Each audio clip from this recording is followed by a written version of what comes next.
নৈহাটির কাঁঠালপাড়া সাহিত্য সম্রাট বঙ্কিমচন্দ্র চট্টোপাধ্যায়ের জন্মস্থান। নৈহাটি স্টেশন থেকে হাঁটা দূরত্বে বসতবাড়ি বঙ্কিমের। 1866 সালে এই বসতবাড়ির দক্ষিণ দিকে নিজস্ব বাগানে একটি বৈঠকখানা বানান বঙ্কিমচন্দ্র।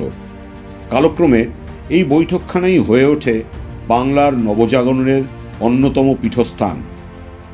এই ঘরে বসেই বঙ্কিম লিখেছিলেন আনন্দমঠ।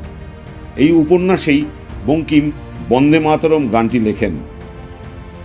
সুজলাং সুফলাং শস্য শ্যামলাং মাতরম বন্দে মাতরম।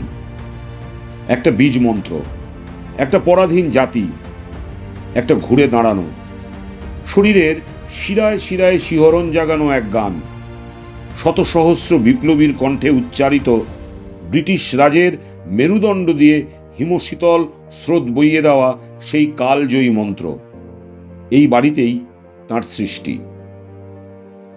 নৈহাটির চাটুর্যে বাড়ি যদি বিপ্লবের বীজমন্ত্রের গর্ভগৃহ হয়, তবে বড়মার মন্দির হল নৈহাটির ভক্তিবাদের পীঠস্থান।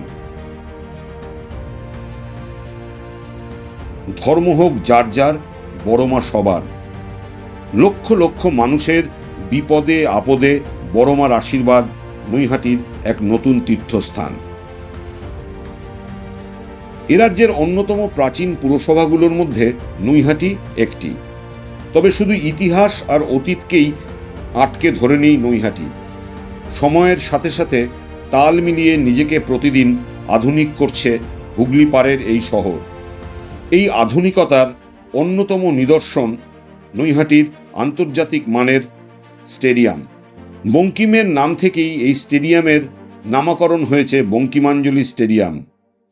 বিশ্বমানের মাঠ, আধুনিক ড্রেসিং রুম, প্রেস বক্স, উন্নত গ্যালারি, ফ্লাড লাইট, ফুটবলের আদর্শ ডেস্টিনেশন।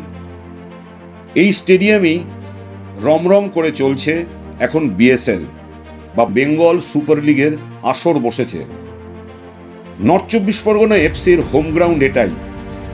এখানেই জন্ম নিচ্ছে নতুন প্রতিভারা।